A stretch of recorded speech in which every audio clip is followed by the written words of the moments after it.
가정의 달을 맞이해서 참 민감하고 어려운 성경의 말씀을 저희가 오늘 다룹니다. 주님, 하나님의 말씀 앞에 마음의 문을 열고 순종하는 마음으로 저에게 은혜를 베풀어 주시옵소서. 예수 그리스도의 이름으로 기도합니다. 아멘. 하나님이 만드신 최초의 인간 공동체는 두 사람 이상이죠. 부부입니다. 여러분, 부부. 창세기 2장에 보면 아담에게 하나님 이름하셔서 사람이 혼자 사는 것이 좋지 아니하니 내가 그를 위하여 돕는 배필을 지으리라. 그래서 아담의 잠을 재우고 마취를 시키고 갈빗대를 취해서 살을 채워서 여자를 만드셨다고 했습니다. 여자가 남자의 몸에서 나온 갈빗대로 만들어졌고 또 돕는 배필로 지어졌다고 하니까 이를 두고 남자가 우선이고 여자가 그 다음 보조하는 것으로 생각하는데 그걸 무슨 서열로 그거는 굉장히 잘못된 해석이에요. 잘못된 해석입니다. 그냥 상식적으로 생각하면 여러분 흙으로 만든 도자기 집에 그릇하고 단단한 뼈다귀하고 불이 탁 부딪혀 보세요. 뭐가 깨져요? 뭐가 깨집니까? 뼈가 부러집니까? 그릇이 깨집니다. 싸우지 마세요. 남자가 100점 100패합니다. 그리고 누군가를 도우려고 하면은 돕는 자는 돕는 사람이 더 생각이 깊고 더 알아야 도울 수 있습니다. 하나님이 창조하신 최후의 명작이 아담이 아니고 여자입니다. 남자보다 더 나은 작품이에요. 그래서 왜 돕는 배필이라고 이렇게 성경에 말하냐면 아담에게 부족한 것이 있다는 거예요. 그래서 그 부족한 것을 여자로 인해 온전히 채워지게 하기 위해서 만드셨다는 거예요. 그래서 미국인들은 결혼할 때 이런 표현을 씁니다. She complete me. 그 배우자, 이 아내로 인해서 내가 온전해졌다. 이게 굉장히 성경적인 표현입니다. 하나님께서는 남자인 아담이 불완전하기에 여자를 만들어서 한 몸이 되어 하나님 앞에 온전해지도록 하신 것입니다. 여자는 그러면은 그 자체로 온전한 존재냐? 아니에요. 남자 없이는 하나님 앞에 나아가는 방향 감각을 상실하게 된다고 저는 성경을 그렇게 해석하고 있습니다. 고린도전서 11장 3절에 이런 말씀이 나와요. 각 남자의 머리는 그리스도요, 여자의 머리는 남자요, 그리스도의 머리는 하나님이시라. 이걸 또 잘못 해석해가지고 남자가 여자의 머리니까 내가 너를 마음대로 컴퓨터 조정하듯이 내 말을 들어야 돼. 이거는 굉장히 잘못된 해석이에요. 하나님은 남자가 여자를 자기 마음대로 다스리라고 배필로 만들어주시지 않으셨어요. 서로 부족한 부분을 채워서 한 몸이 되어 한 몸. 우리 교회도 그리스도의 한 몸이라고 합니다. 우리 다 부족해요. 그래서 부족한 사람들끼리 모여서 그리스도 안에서 성령 충만함으로 서로 연합해서 한 몸을 이루면서 온전해져가는 과정이 신앙생활이고 바로 교회입니다. 그래서 최초의 교회는 무엇이냐? 부부예요, 부부. 이 세상의 가장 작은 단위의 교회는 무엇이냐? 두 믿는 사람의 부부. 그래서 머리 되시는 그리스도와 하나님을 세우는 거룩한 성전을 만들어 가라고 만들어준 것이 부부요 결혼 생활이라는 거예요. 가정에 다녀가서 제가 지금 특별하게 한번 다룹니다. 그런데 여러분 살다 보시면 남자와 여자는 공통점보다 다른 점이 너무 많아요. 그래서 탐 그레이라는 분의 유명한 베스트셀러 있습니다. 읽어보신 분 계실 거예요. 화성에서 온 남자, 금성에서 온 여자, 우스갯소리인데 화성에서 남자가 이렇게 지구로 오고 금성에서 와가지고 지금 같이 사는데 사실은 출신이 다르다. 전혀 다르다는 이 우스갯소리입니다. 그런데 하나님은 이렇게 완전히 다른 생각 구조도 다르고 다른 남자 여자를 부부로 한 공동체로 살게 했는데 왜 그러셨을까요? 왜? 요즘 세태가 자기랑 비슷한 남자는 남자끼리 여자는 여자끼리 막 자기 편한 대로 사는데 하나님의 뜻이 아닙니다. 예. 여러분 저희 부모님은 1910년대 20년대생입니다. 다 돌아가셨는데 그분들은 결혼하실 때 결혼하기 전에 한 번 얼굴도 못 뵀어요. 집안끼리 결혼해서 결혼은 당연한 것이고 아이는 생기는 대로 낳는 걸로 나와서 거의 한 8남매 이상 나왔는데 제가 9번째인가 그래요. 9번째인가 그랬는데 그리고 아들을 낳으면은 우대를 더 받았습니다. 여러분 그러시죠? 예. 유기의 영향으로 어머니가 말씀하셨어요. 이거 3종 지도라고 하는데 요즘 부인들은 굉장히 듣기 싫어합니다. 어릴 때는 아버지의 말씀에 따르고 결혼해서는 남편의 말에 따르고 늙어서 이제 남편이 돌아가시면 죽으면 아들의 말에 따라야 되는 것이 여자의 윤리다. 자녀 세대인 우리는 그런 게 다 싫어서 연애 결혼 많이 했어요. 연애 결혼. 그래도 저희 세대만 해도 결혼 정년기가 되면은 30살 넘기 전에 결혼해야 되는데 그래서 열심히 선도 보고 그리고 당연히 결혼하면 애는 낳아야지. 근데 생기는 대로 놓지 않았어요. 이렇게 피임도 하고 해서 보통은 2명, 뭐 실수해서 한 3명 놓는 그 친구들도 있고. 그런데 여전히 남성 중심적인 사고방식이 남아있어요. 아직까지. 그것이 가정에서 미국 생활을 해도 다툼의 원인이 됩니다. 근데 사실 보면 대부분 가정의 실권은 부인들이 다 쥐고 있어요. 그렇지 않습니까, 여러분? 네. 자녀 교육과 가정 재정 대소사 결정에 아내의 발언권이 높아졌습니다. 자, 여러분, 그러면 우리 자녀들, 손자녀들, 특히 미국의 한국도 마찬가지. 지금 20대, 30대는 어떤 시대를 살고 있을까요? 비혼 예찬 시대입니다. 결혼하지 않는 것이 더 좋은 시대. 그런 문화권에서 살고 있는데 결혼을 하더라도 자녀를 출산하지 않는 부부가 늘고 있고 또 심지어 결혼 안 하고 그냥 같이 살아요. 혼인신고도 안 하고. 예. 가족 구조와 삶의 방식이 급격하게 변하고 있습니다. 20, 30대의 젊은이들의 미국의 이민사는 약간 다를 수 있는데 보편적으로 한국도 그렇고 5% 정도가 나 결혼 안 하고 혼자 살래. 여러분 그런 자녀분들 있죠? 주변에. 평생 혼자 살겠다는 생각을 가지고 있어서 그리고 결혼해도 애 낳는 것을 계속 미루고 안 낳아요. 우리가 이제 우리 부모 세대, 저와 또는 더 연세 드신 분들 세대는 당연히 결혼하고 나이 차면 나이가 더 늙으면 힘든데 그리고 자녀도 당연히 출산해야 되는데 이런 생각과 충돌 현상이 벌어져요. 최근에 제가 뉴스를 보니까 인도에 어느 부모가 남편은 60대, 부인은 50대 말인데 외아들이 있는데 30대 중반이에요. 아버지가 아들을 소송을 했어요. 손해청구 배상소송. 정신적인 자기는 피해를 입었다. 왜 그런 거 보니 미국 유학까지 보내가지고 돈을 많이 투자했는데 결혼식도 뭐 이렇게 호텔에서 이렇게 뷔페까지 하고 아버지가 돈을 다 댔더라고요. 근데 결혼해가지고 6년이 넘었는데 애 놓을 생각을 안 하는 거예요. 손자녀를 볼 권리가 있는데 나는. 그래서 65만 불 정신적인, 물질적인 손해배상 청구를 했다고 해외 토픽으로 미국 뉴스에 나왔습니다. 여러분 이해가 좀 되시나요? 젊은 세대를 이해하지 못하거나 실망하는 부모 세대가 늘어나고 있습니다. 자녀들은 결혼해도 자녀를 낳는 것을 부담스러워해요. 경제적인 이유도 있지만 제가 보니까 무슨 트레킹을 가고 어디 여행을 가고 자기 삶을 인조이 하는데 더 가치를 느끼는 시대가 지금 되고 있습니다.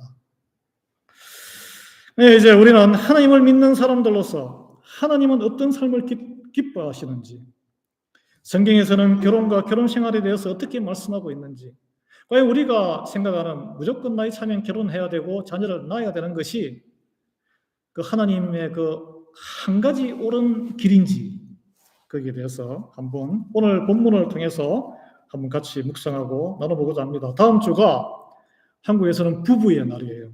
그래서 이번 주랑 다음 주 같이 이어서 한번 우리가 솔직하게 깨놓고 이야기를 한번 해보고자 합니다. 여러분 결론적으로 말하자면 창세기에서는 부부와 결혼 제도를 만들었지만 성경에서는 결혼은 해도 되고 안 해도 되는 것으로 말하고 있어요. 충격적이죠. 창세기에 아담이 죄로 타락하기 전에 하나님이 만들어주신 첫 공동체가 하와와 남자와 여자의 부부 공동체였어요. 그때 죄가 없었어요. 둘이 한 몸을 이루어서 두 사람이 벌거벗었으나 부끄러워하지 아니하였도다. 온전한 결합이에요. 그 성적인 결합도 의미가 있겠지만 남녀 두 사람이 모든 허물을 내보이고 살아도 서로 잘 지내는 관계를 말해요. 젊었을 때 몸이 싱싱할 때든 연세가 들어서 정말 닦아주고 썰어주고 해야 될 아주 힘들 때도 마찬가지라는 거죠.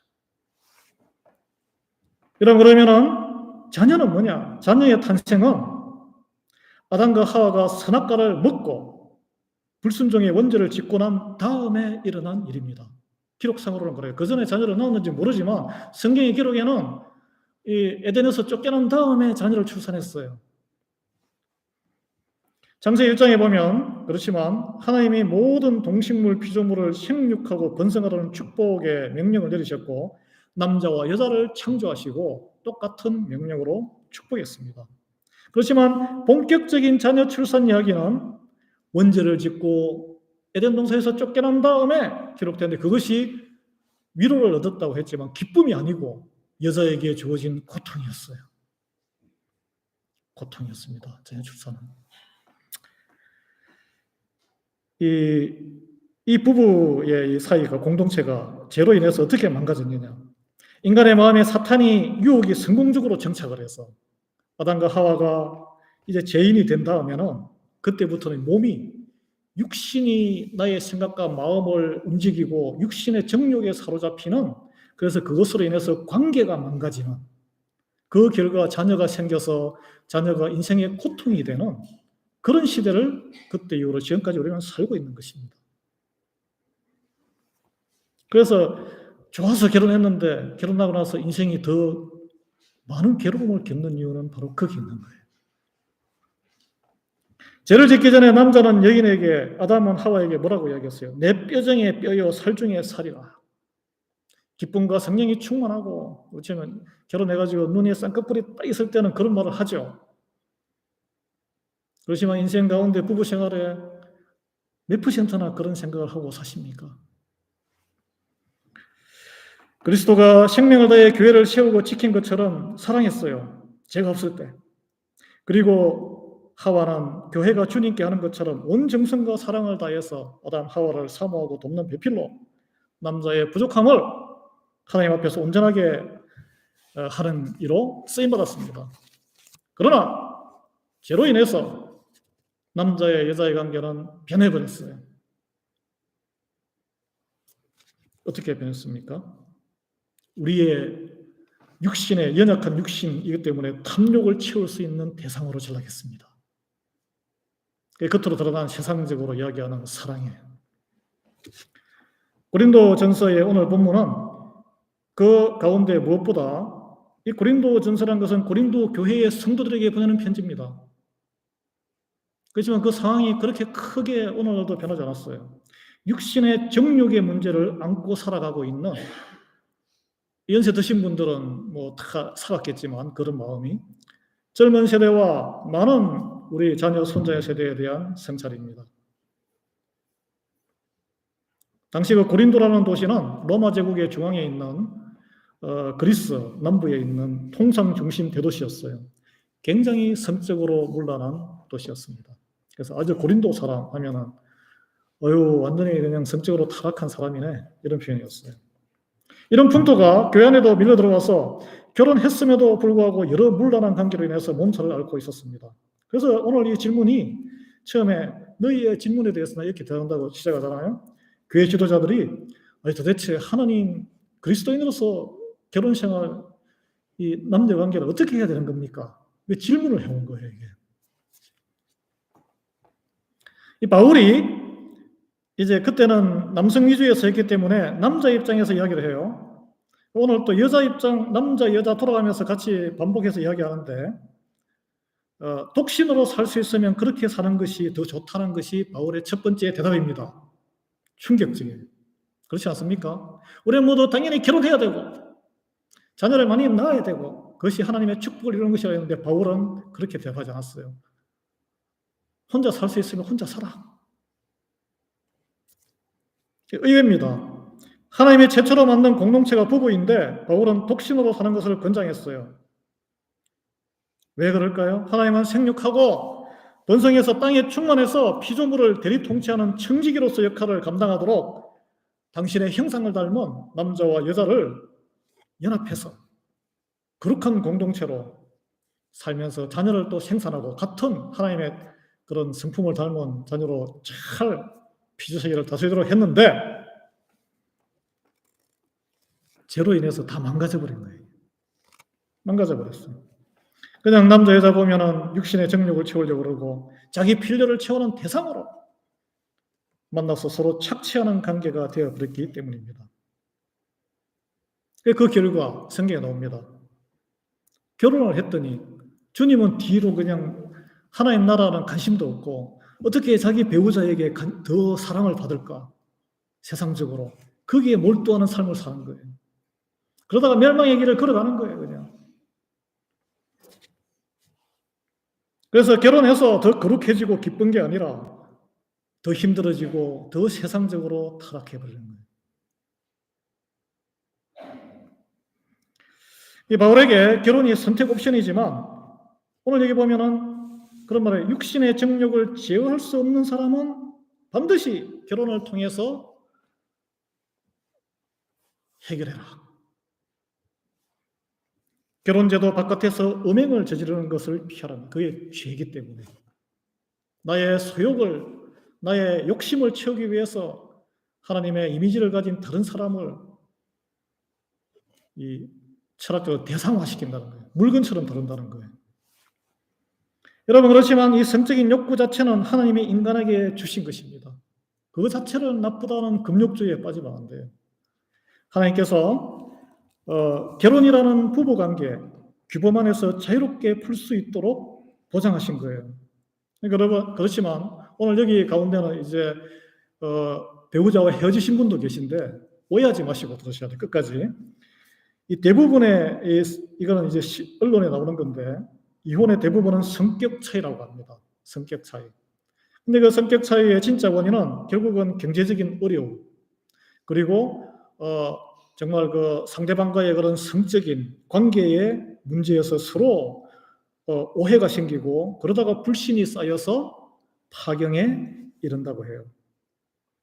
오늘 여기에 우리가 새겨야 될 것은 남편과 아내가 서로 자기의 몸을 자기의 것으로 주장하지 말고 상대방의 요구를 들어주는 것이 내 몸이 아니고 상대방의 주장을 들어주는 것이 성경적이라고 바울은 조언하고 있는데 젊어서는 상대의 욕구를 배려하는 것이고 연세 들어서는 나도 몸이 허약하고 괴롭고 힘들지만 상대방의 몸이 더 힘들 때 마치 내 몸처럼 보살펴주는 것을 말합니다.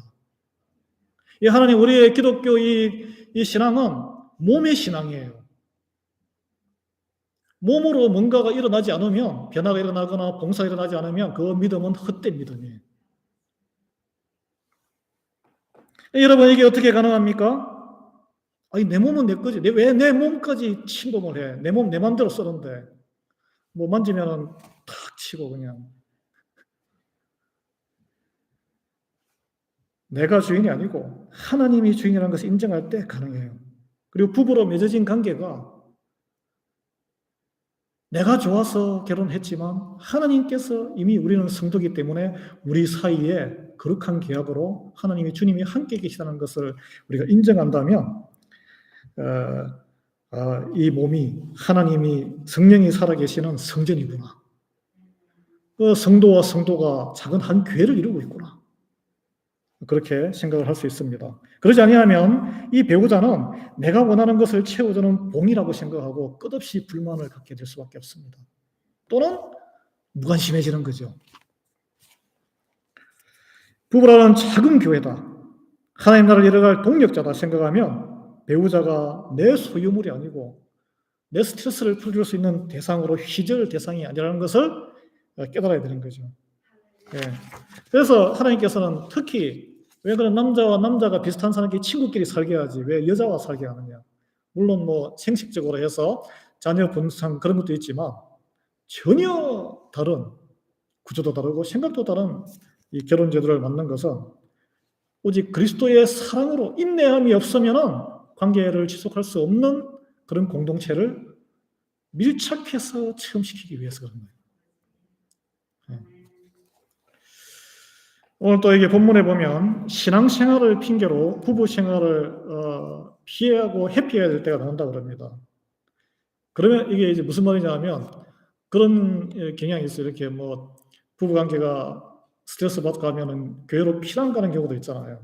오셔도 됩니다. 기도하시고. 나는 기도하기 때문에 당신과 같이 한 침대를 칠 수 없어. 근데 그것도 합의를 하는 거예요. 합의. 부부간에 합의한 다음에 기도 생활과 예배의 신앙 생활을 하는 것입니다.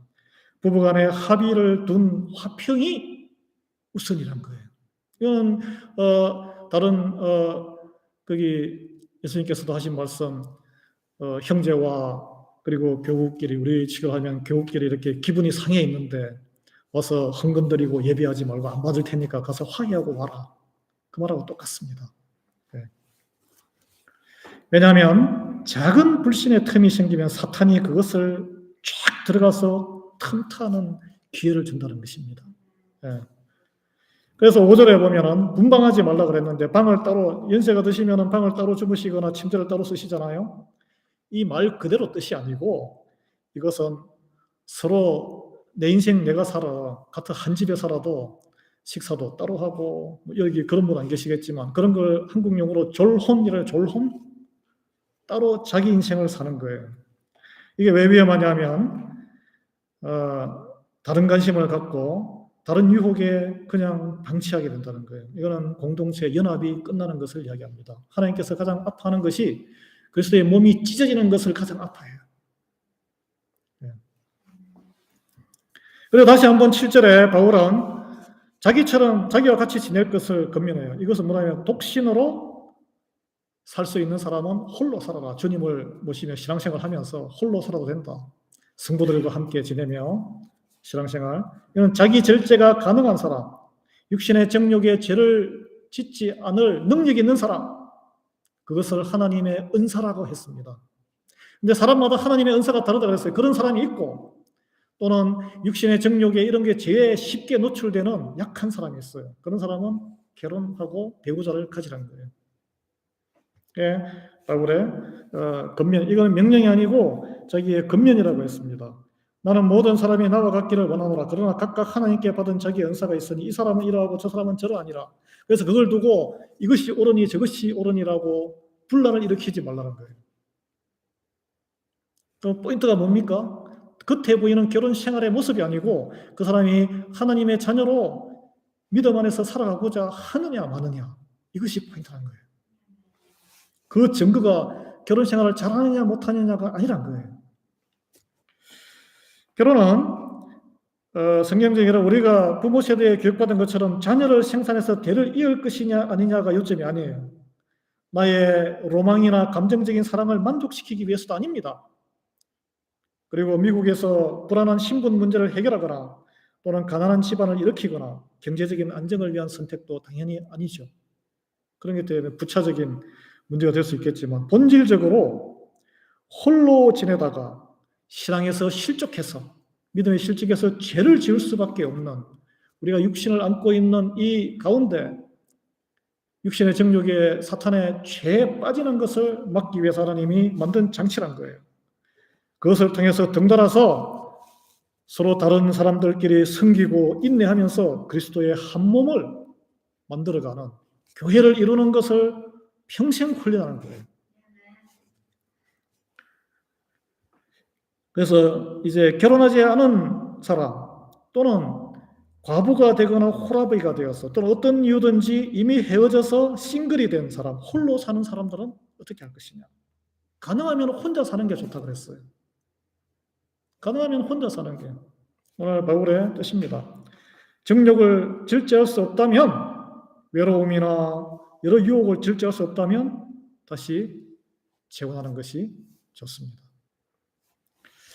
8절 9절에 내가 결혼하지 아니한 자들과 가부들에게 이르노니 나와 같이 그냥 지내는 것이 좋으니라. 만일 절제할 수 없거든 결혼하라. 정욕이 불같이 타는 것보다 결혼하는 것이 나으니라. 근데 여러분, 이미 결혼해 버렸다면 어떻게 해야 할까요? 결혼해 버렸는데 살기가 너무 괴로워. 오늘날 이혼이 흔한 세상이 되었습니다. 성경적으로 이혼은 무조건 안 되는 것일까요? 지탄받아야 되는 것일까요? 아닙니다, 여러분. 성경은 놀랍게도 이혼을 안 하는 것이 좋지만 이혼을 허락하고 있습니다. 그래서 이혼했다고 부끄러워하지 마십시오. 예수님은 물론 이혼하고 다른 사람과 결혼하는 것을 간음하는 것이라고 말씀은 하셨어요. 그렇지만 그 시대를 보면 그 동기에, 이혼하는 동기에 경제권을 가진 남자들이 부인을 버리고 다른 여인들을 능력이 있어야 뭐 재혼도 하고 다른 여자를 취하죠. 그 안에는 육신의 탐욕을 채우기 위한 권력을, 그런 그 죄성이 있기 때문에 죄요 간음이라 그랬습니다. 왜냐하면 자기 마음에 안 들기 때문에 갈아치우는 거예요. 고대 사회에서 부인은 남편의 재산이었어요. 경제권과 재산권을 모조리 남자가 행사하던 시절이었습니다. 예를 들어 부인이 밥을 지어 왔는데 맛이 없어. 그게 이제 이유가 돼가지고 이혼할 수 있어요. 유대인들은. 한국도 뭐 그다지 멀지 않습니다. 우리 부모, 저도 이모부부터 해가지고 돈 조금만 있으면 그 세컨드 부인이 있어요. 그래서 자녀 줄줄이 놓고. 특히 여자를 낳지 못하면, 여자 부인이 아들을 낳지 못하면 어떻게 했습니까? 소박 줬잖아요. 쫓아내버리거나.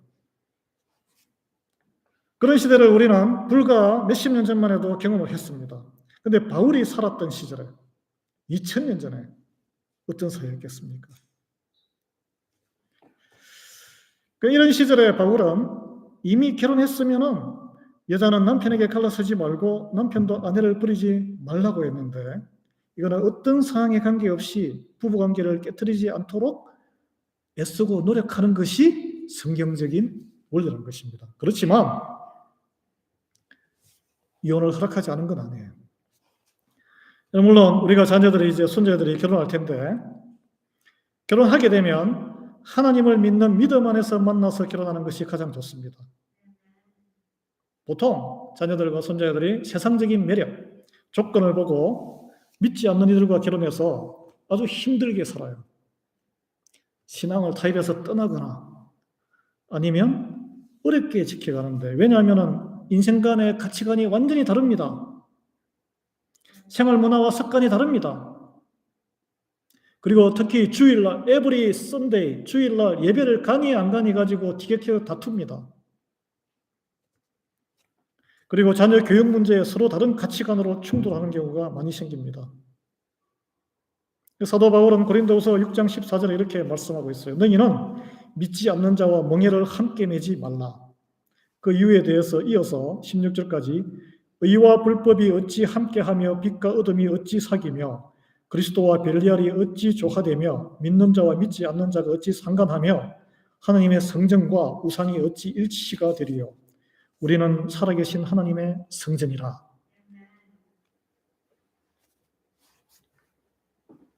여기 보면 이제 믿지 않는 배우자와 함께 지금 가정생활 하시는 분이 계실 텐데, 이미 2000년 전에 남자든 여자든 상관없이 믿지 않는 이가 믿는 이가 이렇게 우리 신앙이 계속 살기를 좋아하면 불편하고 어려움이 있지만 결혼관계를 깨지 말고 인내로 참고 살아가라고 권면하고 있습니다. 14절에 보면 믿지 아니하는 남편이 아내로 말미암아 거룩하게 되고 믿지 아니하는 아내가 남편으로 말미암아 거룩하게 되나니 그렇지 아니하면 너희 자녀도 깨끗하지 못하니라. 그러나 이제 거룩하니라. 이 거룩하게 된다는 것은 뭐 부인의 치맛자락을 붙들고 천국에 간다는 그런 말이 있는데, 배우자의 믿음 때문에 천국에 간다는 건 아니에요. 자기의 신앙으로 구원을 받습니다. 그렇지만 배우자의 그 신실한 모습, 인내와 그리스도의 성품으로 드러내는 그 모습을 보고 하나님의 나라와 선한 영향력에 안에 들어온다는 것입니다. 복음을 전해드릴 수 있는 더 많은 기회를 누린다는 거예요.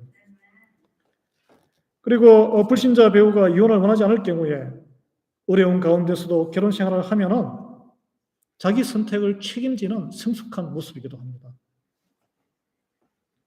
핍박 가운데서도 오랜 기도와 믿음으로 신앙을 지켜나갈 때 자녀들이 축복을 받아요.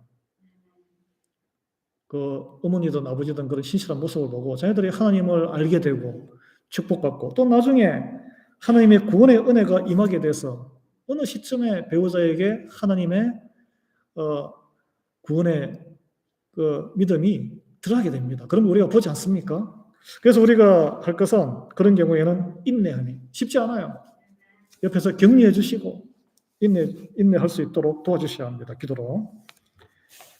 그런데 오늘 여기에 보면은 불신자 배우가 그런 하나님을 믿는 배우자의 여러 가지 모습을 이제 참지 못하고 이혼을 요구할 경우에, 핍박할 경우에, 그래서 가정폭력을 행사하는 사람도 있고, 한국 같은 경우는 여러 가지 문제가 많은데, 그런 경우에는 그냥 크게 개의치 말고 이혼해라, 이렇게 말을 하고 있습니다. 그냥 주 안에서 평화롭게 살아가라고 권면하고 있어요. 이 놀라운 일이에요. 그래서 이혼 그 자체가 하나님 앞에 부끄러운 일 아닙니다. 중요한 것은 내 믿음을 하나님과의 관계 속에서 제대로 지키려고 얼마나 분투하느냐. 이게 중요해요. 그럼에도 불구하고 이 결혼 생활에서 하나님의 사랑으로 오래 참음으로 믿지 않는 배우자를 사랑으로 품고 인내하며 버티기를 사도 바울은 마지막으로 권면하고 있어요. 언제 어떻게 그 멸망할 영혼이 하나님의 은혜가 임해서 구원할 줄 우리는 모르기 때문에 그렇습니다. 16절에 아내 된 자여 내가 남편을 구원하는지 어찌할 수 있으며 남편 된 자여 내가 내 아내를 구원하는지 어찌할 수 있으리요.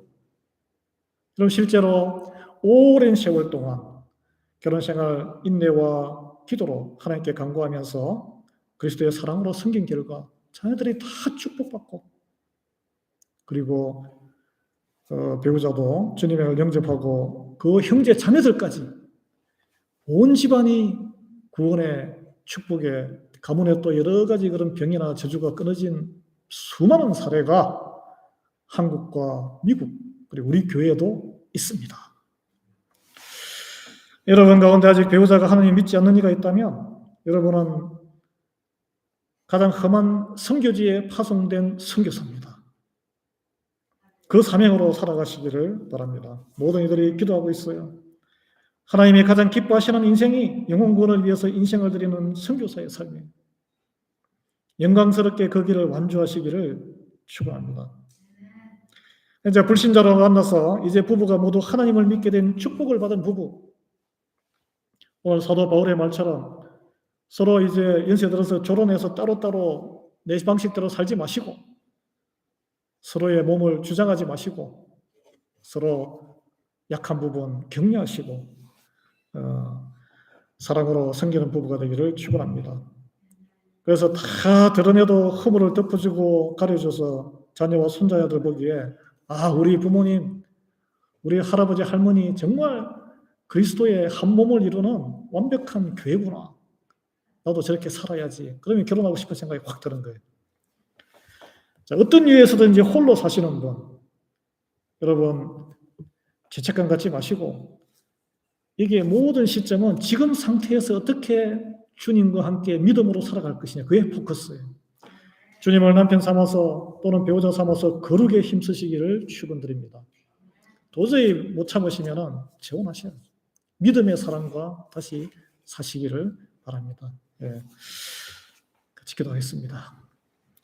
하나님, 오늘 가정의 달을 맞이해서 민감한 문제, 우리 부부 생활의 문제, 우리 바울이 말씀하기를 세상에는 육신이 흘러가는 모든 시간 가운데, 짧은 시간 가운데 결혼의 이런저런 모습이 있지만 그 가운데 중심은 우리의 마음을 들여 하나님과의 관계 가운데 믿음으로 인내와 섬김으로 서로 연합된 교회를 믿음 공동체를 이루어서 살아가는 것임을 우리에게 일깨워 줍니다. 주여, 우리의 연약해서 이런저런 모습으로 서로 상처로 긁고 또 허물어진 그런 부부관계가 있고 또 홀로 두려움으로 홀로 지내는 여러 가지 이유로 홀로 지내는 또 자녀들이 있습니다.